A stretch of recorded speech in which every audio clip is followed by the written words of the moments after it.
Opération séduction hier après-midi pour les producteurs de bananes.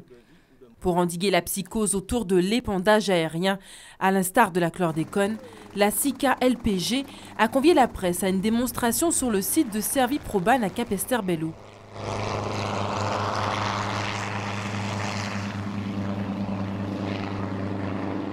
C'est émerveillé par la précision de l'engin qui frôle la plantation à près d'1 mètre que Francis Linière défend corps et âme ce procédé. Je pense que c'est un des traitements le moins polluants que nous avons mis en place en Guadeloupe et en Martinique, puisque c'est le même dispositif en Guadeloupe et en Martinique.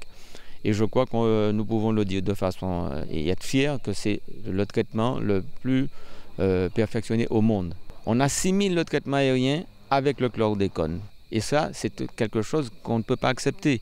Le chlordécone est un produit, un insecticide puissant qui a été fait à une période où personne ne pouvait imaginer les dégâts de cet insecticide. Aujourd'hui, nous utilisons un fongicide, ça n'a rien à voir. Toutefois, l'épandage aérien est bel et bien interdit par la législation française pour ses risques probables sur la santé humaine.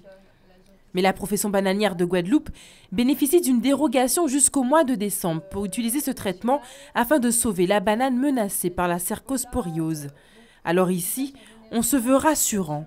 Peu de chances que le produit soit déversé chez un riverain. Chaque aéronef sont équipés de GPS avec système de vanne automatique et de suivi des traces. C'est-à-dire que lorsque un pilote va traiter, il y aura une détection du produit qui va générer, lorsqu'on nous renvoie l'information, cette trace noire. Voilà. Donc toutes ces traces sont les zones où sont passés les pilotes. En 1 heure, cet aéronef peut traiter 20 à 25 hectares de terre contre 1 hectare sur la même durée pour un traitement terrestre. Un enjeu d'efficacité, mais aussi économique pour la SICA. Alors quand l'élu Éric Jalton, député maire des Abîmes, monte au créneau pour décrire cette technique, Francis Linière rétorque.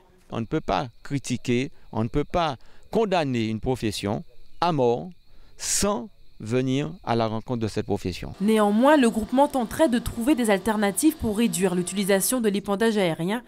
Il crée chaque année près de 1500 variétés d'espèces hybrides capables de résister au fléau.